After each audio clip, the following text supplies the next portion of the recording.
It was a series of murders that would defy human comprehension. This is the worst case of serial killing in Australia's history. The revelations about the case would captivate and shock the nation. It's the stuff of horror movies. Torture, electrocution, decapitation, and at one stage, cannibalism. For the first time, we hear from the man who led the police investigation. All of the barrels were full of body parts. The difficulty was, how many bodies did we have there? And in a world exclusive, we reveal the footage taken by detectives as they entered the infamous bank vault for the first time. This is Snowtown, and the bodies in the barrels murders were crimes that shook Australia.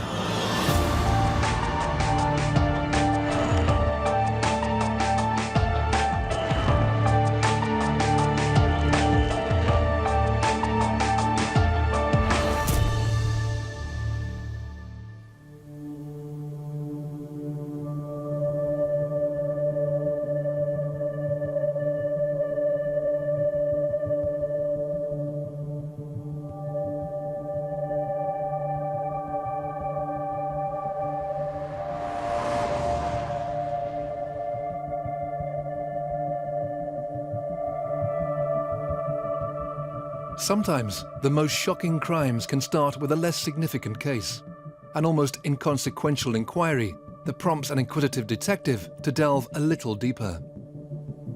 That was certainly the case with a routine missing persons inquiry in Adelaide, which would uncover a tale of torture, cold-blooded murder, and lead to Australia's most prolific serial killer.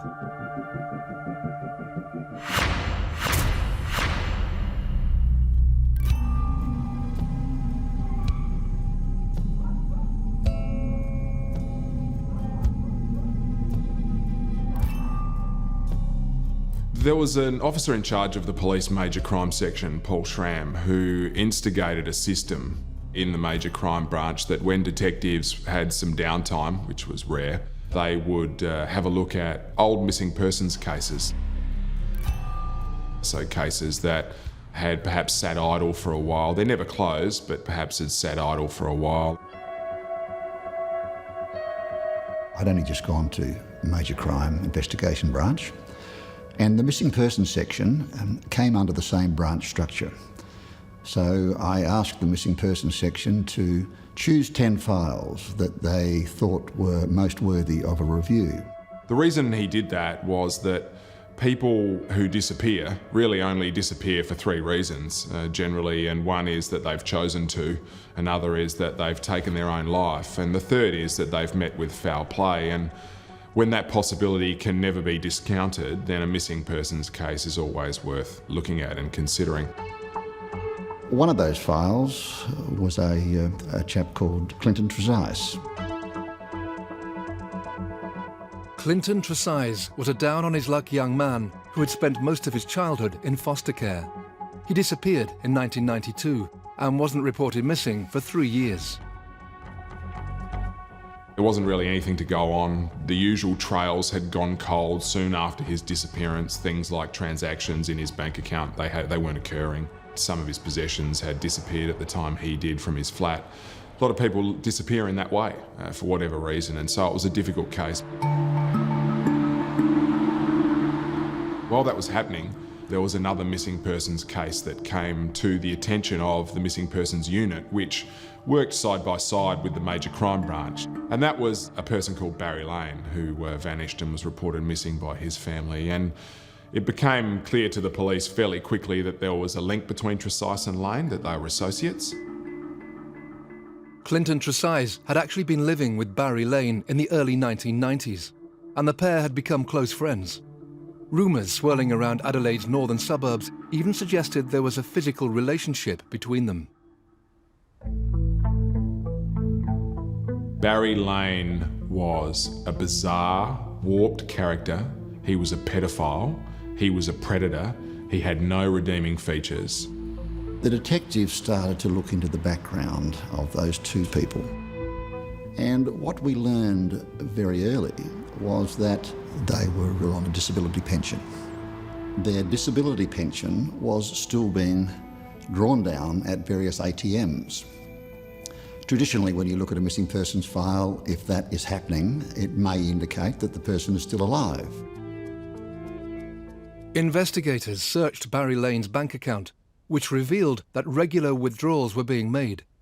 For a missing person, that was naturally suspicious, but what was more unusual was that most were being made from a service station north of Adelaide.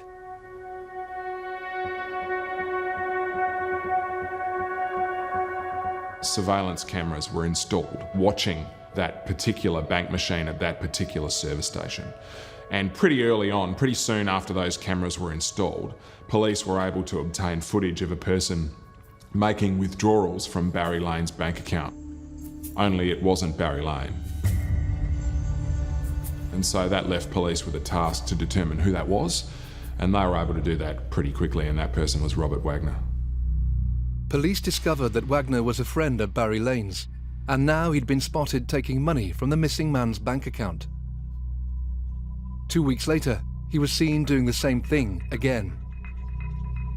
With Lane now missing for over 6 months, police decided to follow Robert Wagner, and the trail led to the home of a man who also knew Barry Lane. His name was John Bunting. They had been seen and were known to have frequented each other's homes, hung around in the same areas. The epicentre of that at the time was 203 Waterloo Corner Road at Salisbury North, which is where John Bunting was living with his then wife. And so the names John Bunting and Robert Wagner came up very early in those missing persons investigations. The pieces of the jigsaw were slowly falling into place. The more police searched, the more links they found between John Bunting, Robert Wagner, and missing people in Adelaide's northern suburbs. Slowly, a sinister tale was beginning to emerge, and in November 1998, it took another ominous turn. At about that same time, Elizabeth Hayden was reported missing. When police visited Hayden's home looking for the missing woman, they interviewed her husband, Mark. He claimed the marriage was over and his wife had left. His statement also mentioned another man who had often visited the house, John Bunting. Suspicions of foul play had always surrounded the missing persons cases since the review had started months earlier. But now, detectives were genuinely concerned that there was much more to this than just missing people. Their worst fears were realized when they made a chance discovery at Elizabeth Hayden's home. They learned that there'd been a four-wheel drive, a Land Cruiser, that had been parked in her driveway. Some neighbours had seen it being loaded up, and it disappeared.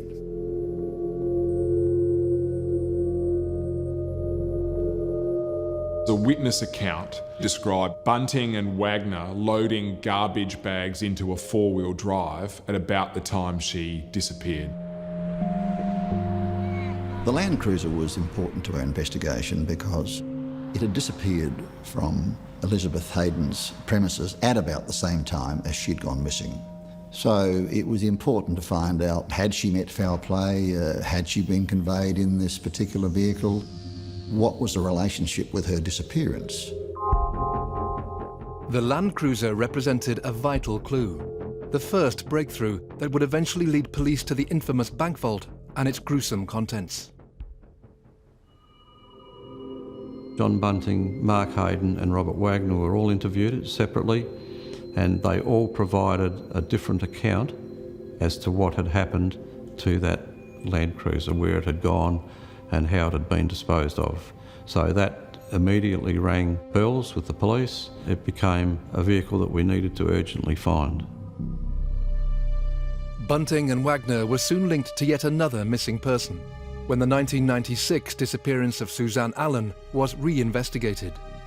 Her file was littered with connections to both men, including the two of them being spotted loading her furniture into a truck around the time she was reported missing. Throughout the review, gradually the names John Bunting and Robert Wagner just kept coming up as police were making routine inquiries into what had happened to these people. Whether it was as someone who had known them, a friend, had lived with them, or just had made a statement about the missing person's last known movements, those names, John Bunting and Robert Wagner, kept coming up, and eventually that meant they were a focus. By February 1999, the disappearances of Clinton Tresize, Barry Lane, Elizabeth Hayden and Suzanne Allen were all classified as major crimes. Only a few months later, a fifth name was added to the list, a former lover of Suzanne Allen called Ray Davies, who hadn't been seen since 1995. Police began to link more and more disappearances with the names Bunting and Wagner. But what detectives didn't yet realise was that a trail of missing people across Adelaide's northern suburbs would lead them 150 kilometres to an isolated country town. And Snowtown would become forever associated with one of Australia's most barbaric killers.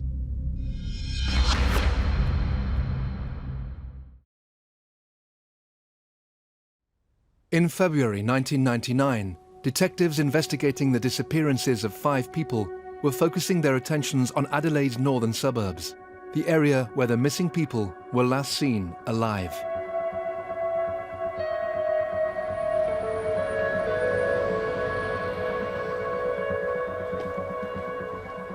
Adelaide then, as it is today, is a great place to live and do business. Great scenery, beaches, wine, second to none in the world. But like other cities, some of the lower socio-economic areas do have slightly higher unemployed youth.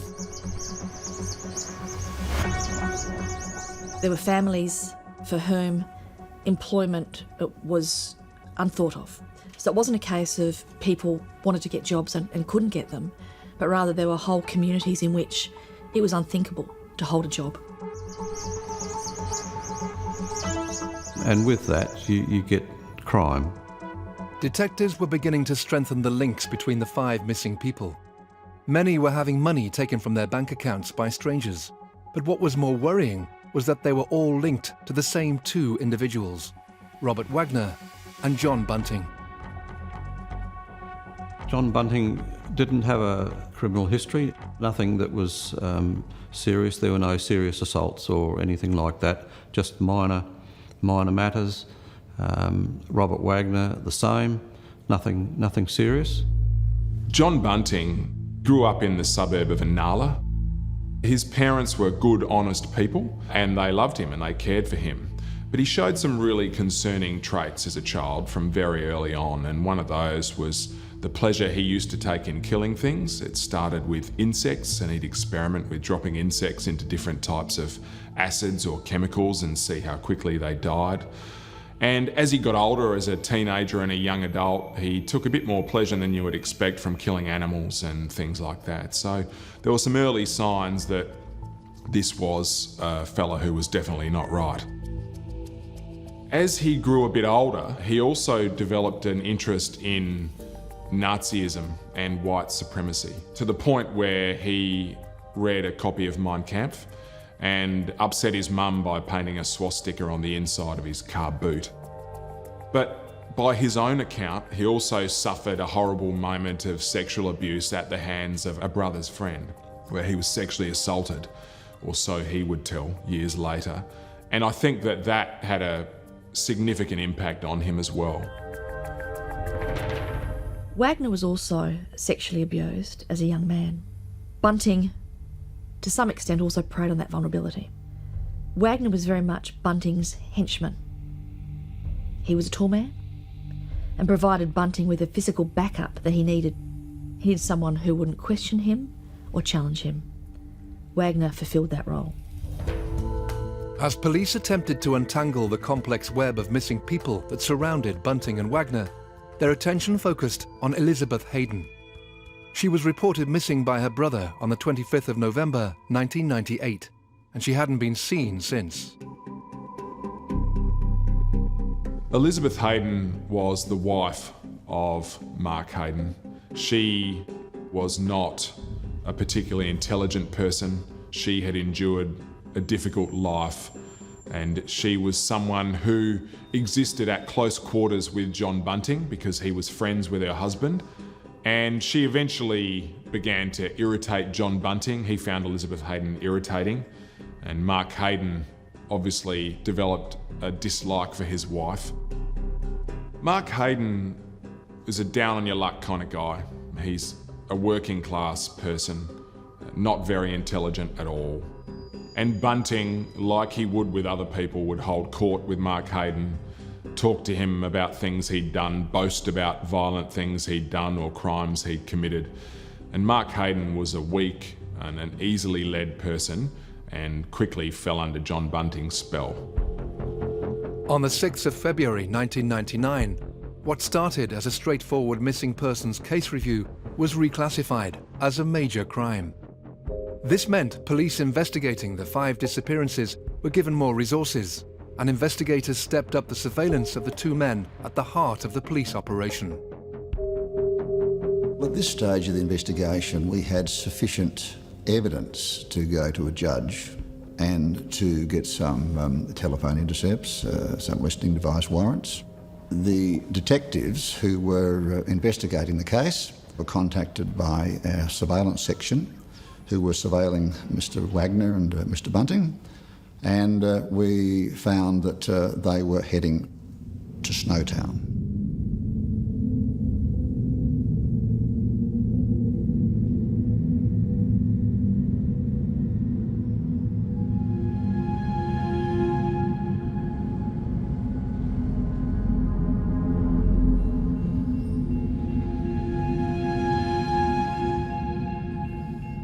Snowtown's a small rural community about an hour and a half north of Adelaide.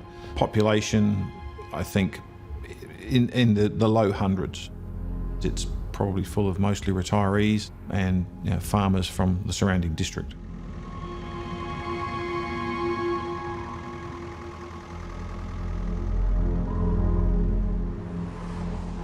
Now, this was the first time that Snowtown had come to our attention. We'd learned that there was a person living in Snowtown that they were visiting.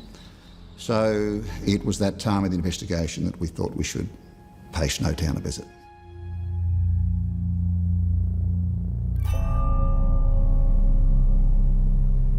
When the detectives arrived at Snowtown in Railway Terrace, there was a lot of cars in varying stages of disrepair in the front yard.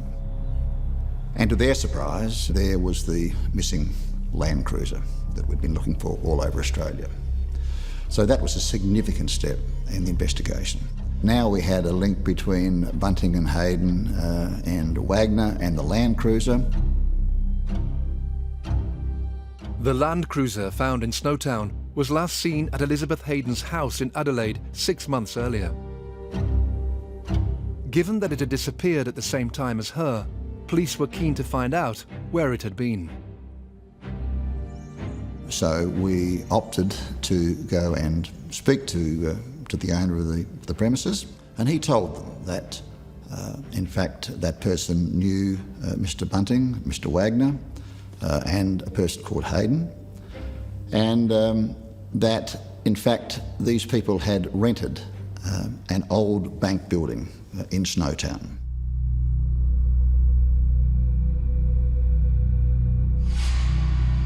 They then told the detectives that there had been some large black barrels that had been kept in the Land Cruiser, and those large black barrels had been moved into the bank vault. It was an old, small country bank, disused, apart from being used now for storage of old electrical items, computers and things like that were broken. So once we got in, the side door leads you into the now vacant sort of kitchen meal area of the bank. To the right of that was another door that takes you in to the area behind the bank counters. The vault door was then just to the left as you went in behind the counter. Once we got the door open, we were confronted with just a solid wall of black plastic that was sticky taped, or adhesive tape all the way around. Now we can reveal never-before-seen footage filmed as detectives entered the infamous bank vault for the very first time. So they undid the tape, just peered into the darkness of the vault, and they filmed 6 large black barrels, packets of rubber gloves, some bottles of acid. It was my first week on call, and I received a phone call from a major crime police officer who said, "Evening, Doc. I'm in a little place called Snowtown in a bank vault. It's lined by plastic and there are all these barrels." And so I said, "Well, is it hydroponic or drugs or something?" He said, "No, it doesn't smell like that." And then he said, "What would you like to do?" And I said, "Well, I don't know. Why don't you just open a barrel and have a look and phone me with the results?" When I took the lid off the first barrel, I could see what appeared to be a mummified foot that was sort of sticking up. I could see the sole of the foot. There was dirty clothing and a hunched up item sort of filling 3/4 of this barrel. And about 5 minutes later, he phoned back and said there are human remains in them. I think at that stage we were all shocked. We knew as the case was developing that it was more probable that we were dealing with a homicide investigation, but it wasn't until we saw what was in the barrels as to it was definitely a murder investigation. We could see that there were body parts, and as the other lids were lifted off of the barrels, all of the barrels were full of body parts. The difficulty was, how many bodies did we have there?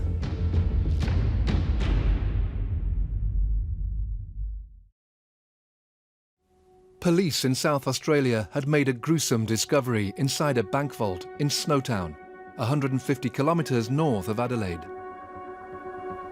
In May 1999, 6 barrels containing a number of body parts were found, and police realised that a missing persons investigation, which had begun 2 years earlier, may well have just ended inside the disused bank. Firstly, we didn't know how many bodies were there. We could see that there were a lot of body parts, so we knew it was going to be a complex job for the forensic pathologists to literally piece it together. We also wanted to know who these people were. Were they the missing people who had already been reported, or were there other people who in fact had never been reported missing? As the forensic team got to work, detectives arrested John Bunting, Robert Wagner and Mark Hayden, the men linked to all the missing people. All 3 refused to say anything to the arresting officers. Immediately after the arrests, a press conference prompted phone calls into the police department. We received a lot of calls from Crime Stoppers, but one in particular was of particular interest. And that call basically said, "We think that you should go out to Salisbury North to a particular address because we think that you'll find a body out there." We used ground penetrating radar, which told us whether or not soil had been disturbed. And under a tank stand, we found such a place. So we commenced to dig there, and about 1 metre down, we discovered a number of plastic bags, which we subsequently learned to be the remains of Susan Allen. Only hours later, yet another body was found at the address in Salisbury North. The skeletal remains of Ray Davies, who'd been missing since 1995, were found buried in a disused cellar, and the name of the last known resident at the address came as no surprise to the police.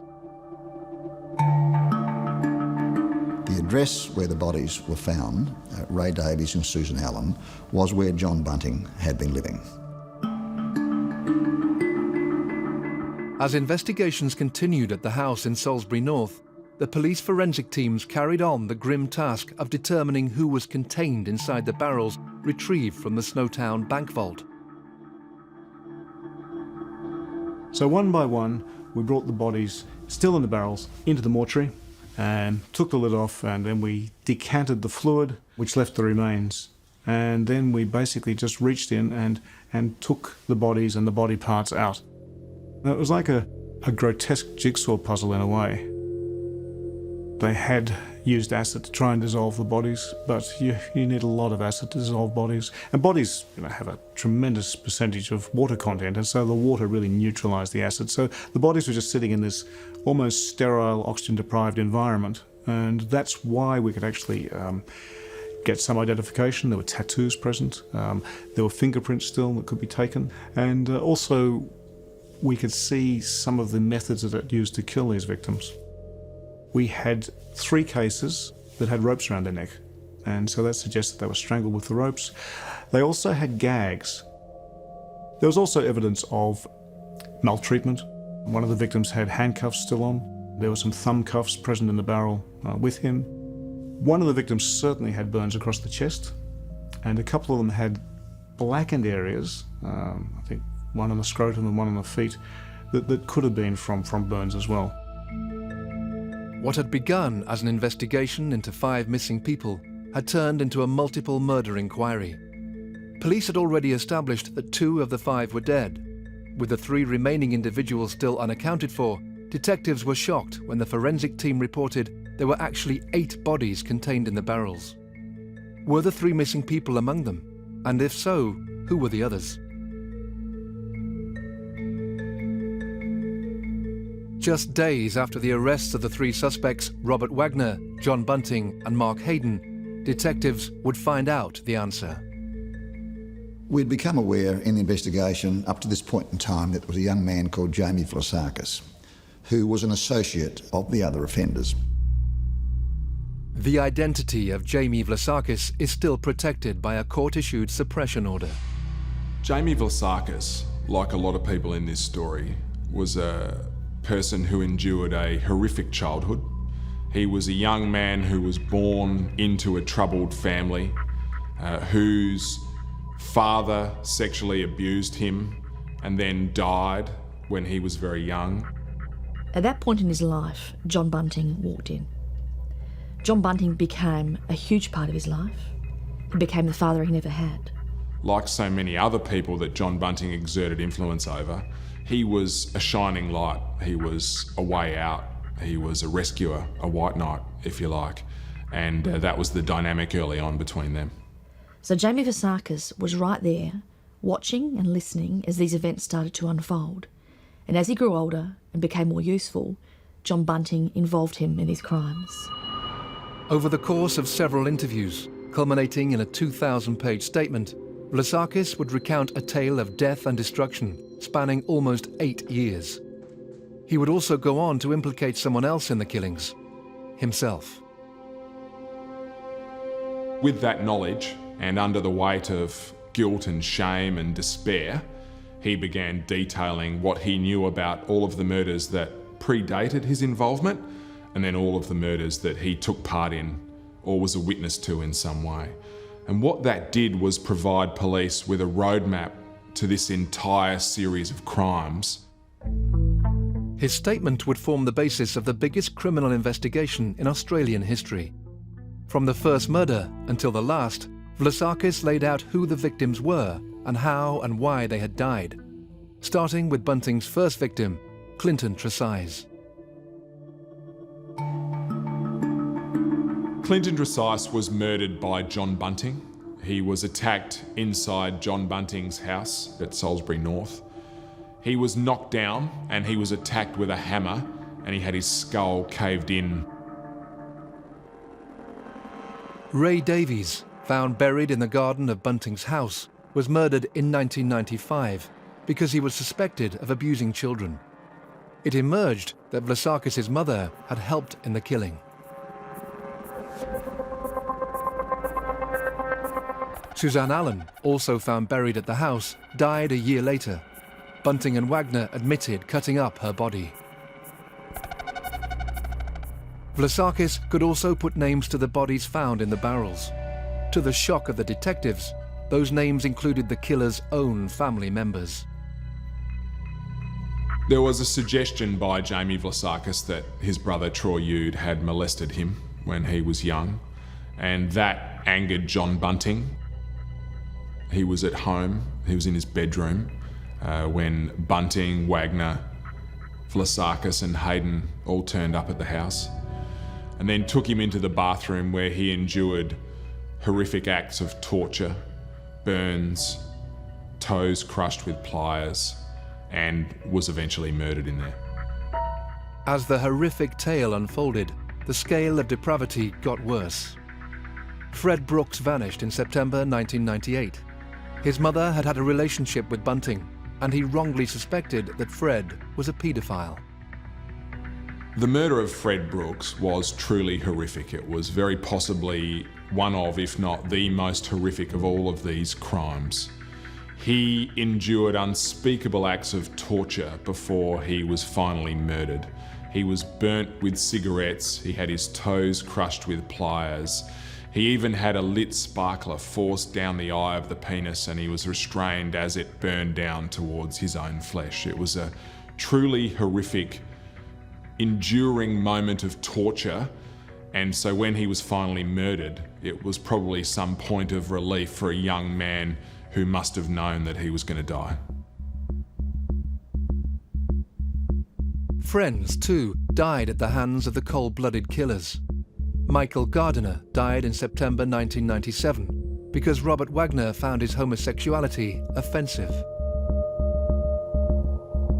Gavin Porter, an acquaintance of Jamie Vlasakis, was strangled to death in April 1998 because his drug addiction meant Bunting deemed him a waste. Gary O'Dwyer was targeted in October 1998, simply because Bunting said it had been a while since he'd killed anyone. There was also a sense that people were murdered as the killers covered their tracks, or they had simply outlived their usefulness. Barry Lane was a known pedophile. I think it was because of that background that made Lane a target for Bunting. Bunting knew what Barry Lane was, in his own mind, right from the start. But he tolerated Barry Lane because he wanted information from him about other people he knew, other pedophiles, people that Bunting wanted to pinpoint, punish, maybe even kill. So John Bunting used Barry Lane for information, and when he was done, or when he could no longer tolerate Barry Lane, he killed him. Thomas Trevelyan was involved in the murder of Barry Lane and helped dispose of Barry Lane's body. Thomas Trevelyan was a marked man from that point on because his behaviour was so erratic and so unstable that there was a risk that he would tell people about what had happened, and Wagner and Bunting knew that, and they killed him by hanging him to make it look like a suicide. Elizabeth Hayden, the wife of Mark Hayden, whose disappearance ignited the investigation, was also found in Snowtown. Killed because Bunting thought she knew too much. Her death marked a slowing in the pace of the killings as the police operation intensified. Tragically, the 12th and final victim was murdered as the net closed in on the killers. David Johnson was Jamie Vlasakis' stepbrother. David Johnson had an interest in computers. He wanted to buy a new computer. And he was told that there was a computer for sale at Snowtown. But that computer didn't exist. He was lured there, and when he was taken inside that bank building, he was ambushed by Robert Wagner and John Bunting. He was tortured into giving his PIN number of his credit card. Several of the offenders were sent off to a nearby town to test whether or not the information was in fact correct. And when they returned to the vault, in fact, David Johnson had been murdered by Bunting.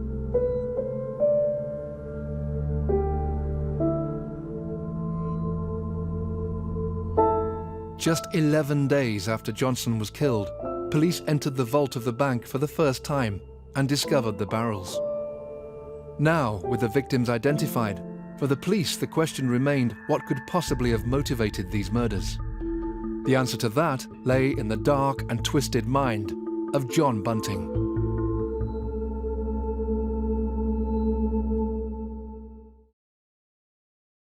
John Bunting and his accomplices Robert Wagner, Mark Hayden and Jamie Vlasakis had been charged with multiple counts of murder, after police were convinced that they lay at the centre of a web of torture and sadism that had resulted in the deaths of 12 people. The question that would overshadow any trial: what could have motivated the killers? The key to what happened with these murders is Mr. Bunting. I mean, he sits at the centre of it. He had a hatred of people, pedophiles, homosexuals, and in fact, he was inferring that was one of the reasons as to why he was committing these murders. Bunting held himself out as a vigilante in relation to pedophiles. In his bedroom, for example, there on the wall there is this extraordinary plan or map with coloured wool going between all the points, and this is supposed to be the web with all of the connections between these people he's identified as paedophiles. He believes when he walks down the street that he can just see someone and know they're a child molester. Of course, as we subsequently learned, most of the people who were victims in this horrific crime weren't in that category, and clearly that wasn't the total reason as to why Bunting was committing these murders. As his crimes unfolded, he killed people for the sake of killing people. The first murder is a quick attack with a hammer. He caves in the skull of his victim. By the time you get to the 6th, 7th murder in this crime series, John Bunting is binding people, torturing them, crushing their toes with pliers, burning them with cigarette lighters and sparklers. John Bunting loved to inflict pain. He enjoyed torturing his victims, and it culminated in the bit that he relished the most, and that was killing them, taking their life. But what exactly enabled John Bunting to manipulate and even encourage his associates to commit such shocking crimes? Bunting clearly had an ability to attract certain kinds of people, to convince them, and to establish himself as a powerful leader within that group. But you've got to remember, the group that he established himself within, they're a very vulnerable bunch of people. He surrounded himself by the weak, the vulnerable, and those who'd been abused. People who are desperately looking for someone, really, to look after them. He's someone who takes great delight in power over other people. Not just power over his followers, but when you look at the terrible torture and killing that went on, this wasn't simple murder. These were the most dreadful, extended sessions of torture. And that's also about exerting power and control. Police investigating the bodies in the barrels case, as it was now dubbed, had uncovered what they alleged were 12 brutal murders. Now, in December 2000, the committal hearing began. Designed to test all the evidence before trial by jury, the process would involve almost 70 witnesses. There was an enormous amount of information, an enormous amount of evidence that we had against these offenders. Something like 2,000 witness statements, almost 5,000 exhibits. 6 months into the committal hearing, and with the whole of Australia, if not the world, watching, news broke of a dramatic development in the case. On Thursday the 19th of June 2001, Jamie Vlasakis pleaded guilty to 4 counts of murder and was sentenced in Adelaide Supreme Court to 26 years for his part in the killings. He accepted his punishment and went on to become the star witness against his co-accused.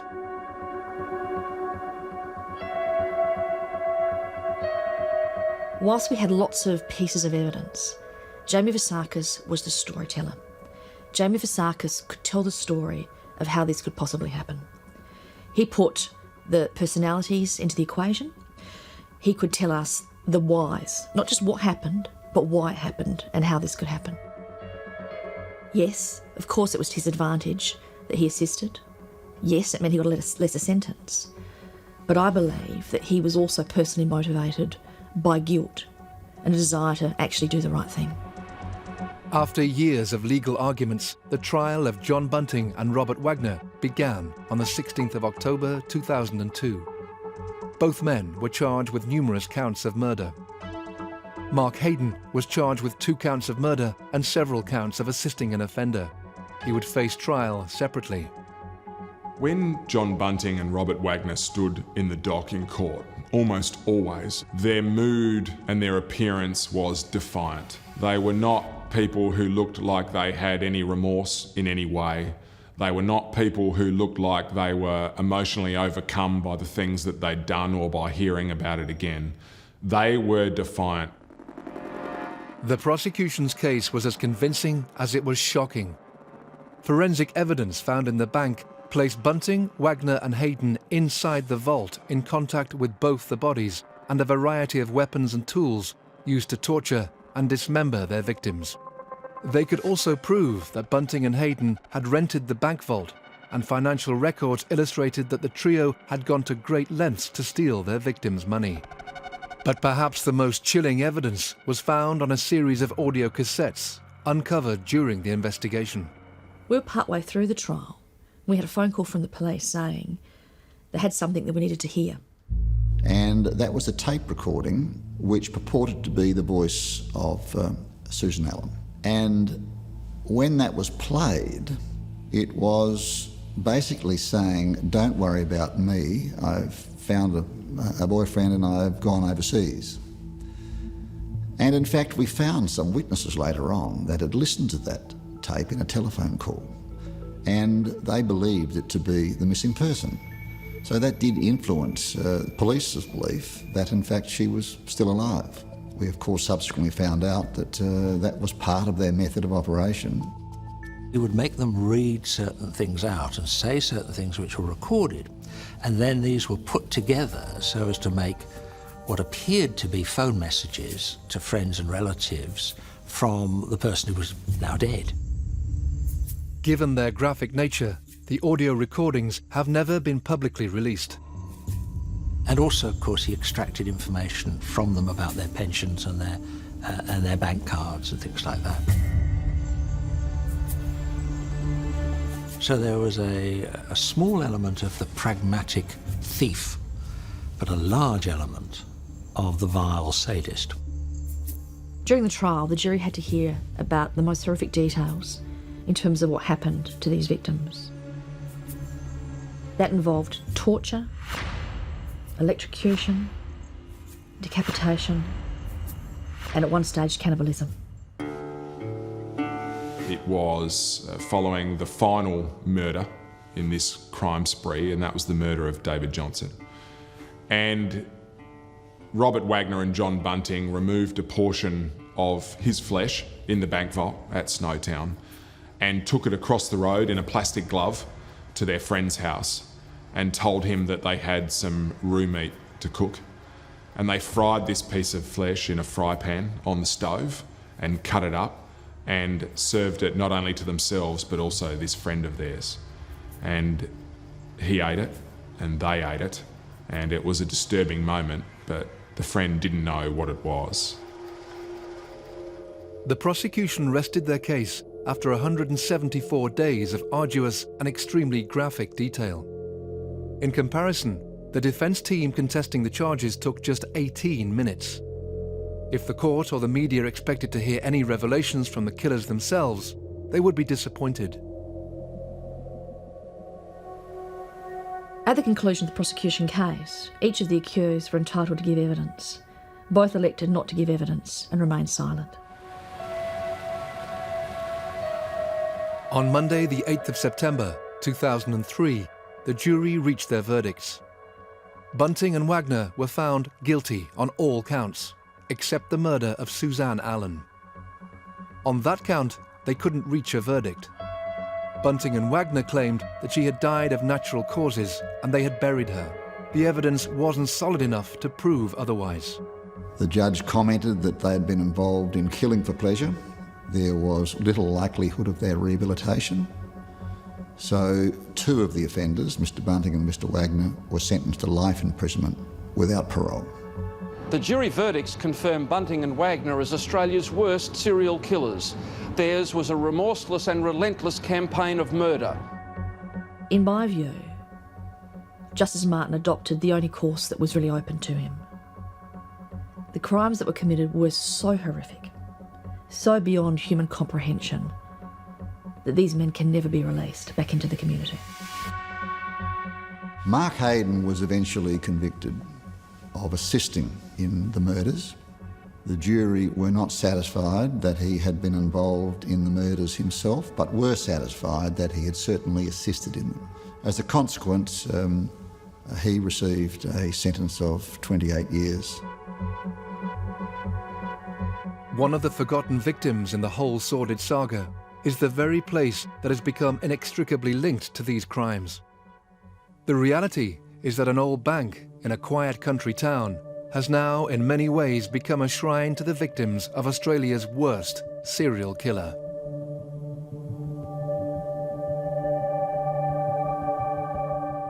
It's such a shame that Snowtown will always be synonymous with this horrific crime, when in fact none of the people charged ever lived there, none of the victims ever lived there, and only one of the murders was carried out in Snowtown.